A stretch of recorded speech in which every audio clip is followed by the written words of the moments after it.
Hi, thanks for tuning in to Noir Histoire. I'm Natasha, and before we get into today's episode, I want to let you know that I'm looking for more career interview subjects. Please visit the career interview section of the Noir Histoire website to learn more about participating. I'll include a link in the description. On this episode of the career interview series, we're joined by Hazel Watson, a clinical care associate, CCA, from Berbice, Guyana. Hazel's passion for healthcare was sparked as a kid when she saw an ambulance and paramedics respond to an accident. Moving to America with her family as a teen was a major change for Hazel. New York's cold winters, not being aware of homeroom, also required some adjustments. She shares the alternative career path she took after her original education and career plans went off track. We are joined today by Hazel Watson, a clinical care associate. Thank you for joining the Noir Histoire podcast. You're welcome. Okay, so let's jump right into it. To begin with, give me a brief overview of your background. Where are you from? I'm from Guyana, New Amsterdam, Berbice, South America. Okay, and tell me a bit about you as a kid. What were your interests? Like, what were your favorite subjects in school? Maths, English, social studies. Were you involved in any extracurricular activities? Yes, track and field, rounders, which is circle tennis. You run in a circle instead of running back and forth on the court. And I used to go to the Red Cross, which I learned how to do dressing, put your arm in a sling or in a cast, or your foot in a cast. What kind of a student were you? Between a A and a B. Eventually, you left Guyana and you moved to America. Where did you move to and about how old were you? 16 years old, me and my family, and we moved to Brooklyn, New York. How was the transition moving from Guyana to New York? In the beginning, it was hard because, you miss your friends. It was a totally different place, strange place where you don't really know much people. You have no friends. But then you get adjusted to it after you start going to school and you start meeting other people. Okay. And when you moved here, did you have any family or friends, or not so much? Not much, no friends, just family. And how was the transition going from school in Guyana to going to school here in New York? Was there a drastic difference between the two? Well, yes, it was a difference because the way you attend classes, it was totally different. We didn't have homeroom in Guyana, and here you had homeroom after you went to, I think, your first 3 classes.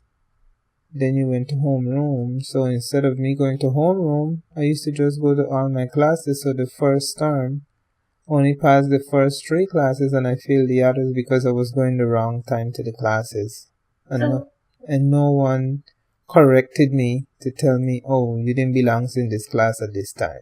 So the teachers allowed you to sit through the entire period and never say, oh, you don't belong here right now? Correct. Did you work while you were attending high school, or did that come later? I did. At the last year in high school, I did work as a secretary at a program where they were hiring kids for summer jobs. So I used to do secretary work. That was my first job. And what exactly were you doing? Filing, typing, collecting the application when they bring it in, make sure that they bring in all the paperwork that was needed. And was that just your first job in America, or your first job period? My first job period. Following high school graduation, did you then go on to college, or what did you do next? No, I did not went to college. Did you want to attend college? I wanted to go to the army, and my mom said no. So then I wanted to be a police officer, and then my mom said no. So then I was home for a year, and then I went and did the home health aid course. When I was finished, I was working with an agency. Did your mom not want you to join the army or become a police officer for a particular reason? Was she scared, or was it something else? Oh, well, she, the first thing she'd say, oh, they have war, then you have to go to war. And she didn't want that. You'd be a police officer. Most likely something might go wrong, and then you might get killed or you might get hurt, injured, so she didn't like the idea. Tell me a little bit about the home health aid program. How long was the training and what exactly did it entail? What did they teach you how to do? The course was a 6 weeks course, and then they taught you how to do vitals, how to take care of a patient that couldn't do nothing for themselves, how to transfer them from the bed to the chair and the chair to the bed, how to help them with their active daily living, with things that they cannot do for themselves. Following completion of the home health aid program, you then started working through agencies. Did they help you to find jobs? Yes. Yes, they did. What were you doing when you went to these jobs? You went to people's home, you take care of one patient at a time, which is helping them with the things that they cannot do for themselves. A lot of the times there's like either the elderly or a younger person who probably met an accident or something that cannot do anything for themselves. So you take care of them in their home. So about how many years did you spend working as a home health aide? Between 8 to 10 years. Okay. And then what motivated you to move on? Wanted to take another step higher. So I did the CNA course, and the CNA course, the phlebotomy course, EKG, and IV therapy. Was that all at the same time in like one program, or were they separate programs? They were separate programs. I'm guessing IV, that's like putting in and taking out the IV? Yeah. Okay. So explain to me then what the other courses were. Like what was the difference between being a CNA and being a home health aide? You can work in a hospital setting. As a CNA? Yes. Okay. And then what exactly is a phlebotomist and EKG technician? Phlebotomist is the person who draw the labs. EKG technician is the person who do the cardiogram, the test on your heart, for the heart. Either separately or combined, like about how long would it take to go through such a program, or even just to go through the CNA program? It's a 6 months course put together. Okay. And so you then went on to work in a hospital? Yes, I did. And how was the experience of working in a hospital where I'm sure you had more than one patient versus working in the home where you just, at least on a day-to-day basis, you just have one patient? Well, you adjust yourself working with between 6 to 8 patients.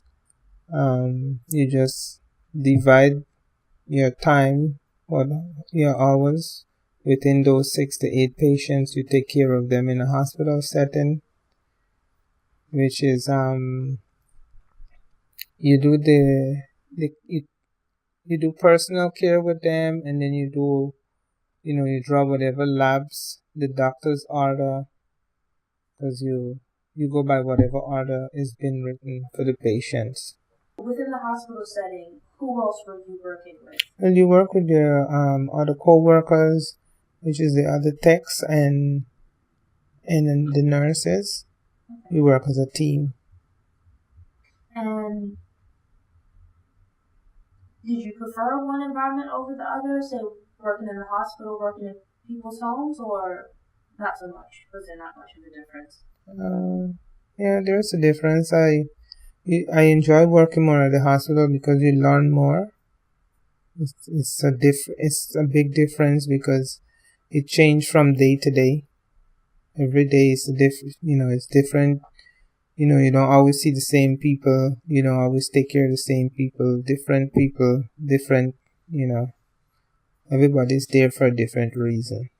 In addition to taking the CNA course and the other courses that you took, were there like any other licensing requirements or additional training or anything like that? Well, when you finish the class, you have to write the state board to get your license. So I wrote the state board and I got my license for the CNA, the phlebotomy, EKG, and IV therapy. Once you got a job at the hospital and were working in that position, were there like additional learning opportunities or anything along those lines? Yes.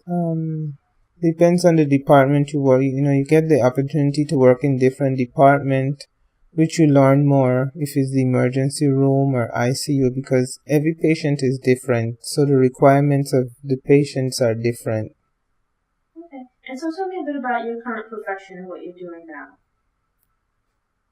I work as a clinical care associate, which is either doing patient care or working at the desk, which is picking up the orders that the doctors put.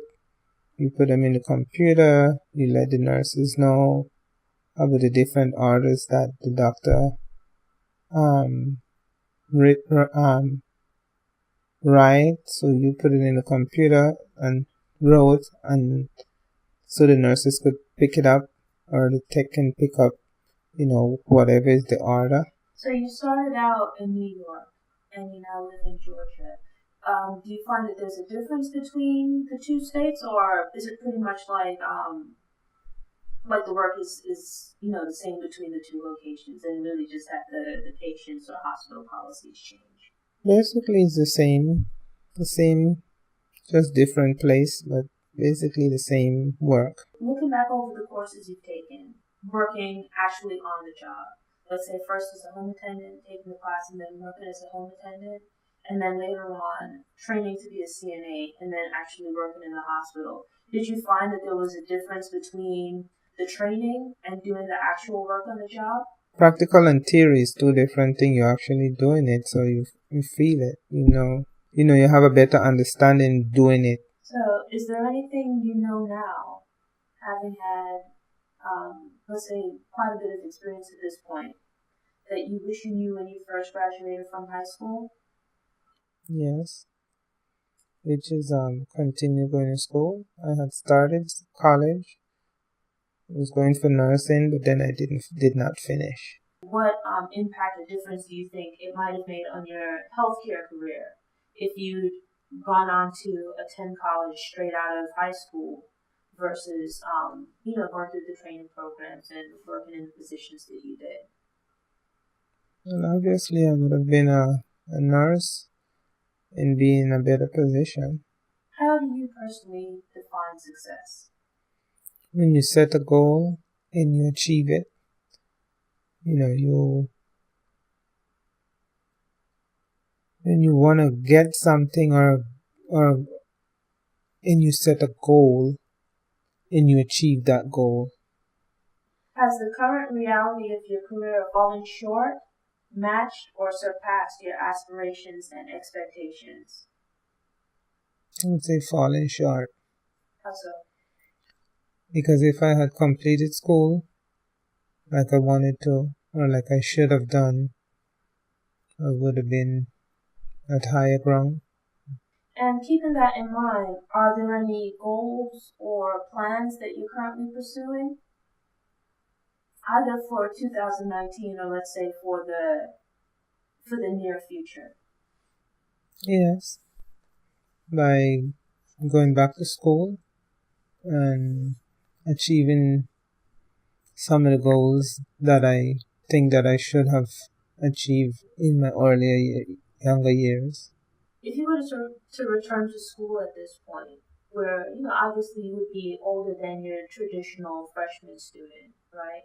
And having worked out in the field for several years, do you think that you would value the experience a bit more at this point? Or at least view the experience in a different light than you would have if you'd gone straight to college from high school? Well, at this point, I think so, because I would reach my goal that I should have met a long time ago. So it would make me feel better because I have reached that goal. Because reaching that goal would definitely mean more to me. What career or life advice would you offer to your younger self or any young person that's still in school or just getting ready to enter the workforce? I would advise them to continue going to school, do it while you're young. Don't wait until you get older, because the younger you are, the better it is. It's easier, other than waiting until you get older. Imagine it's years from now and you're nearing or already retired. When you look back on your career, what accomplishments or achievements would make you consider it a roaring success versus mediocre or disappointing? Well, so far, a roaring success, even though that I didn't finish college. Okay, how so? Because the work that I do, I enjoy doing it. I enjoy helping people. I enjoy taking care of people. I enjoy being around people.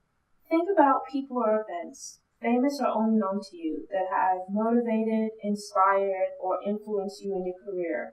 Does anything in particular come to mind? Yes, because really and truly I started out in healthcare because I remember one march when a truck had run over someone's foot and the ambulance came and get them, and my mom friend, she was with the Red Cross, so she was with the ambulance. And after that happened, I started going to Red Cross with her, and I was only like 13, 14 years old. So basically, going with her to the Red Cross, that's how come I end up being in the healthcare field.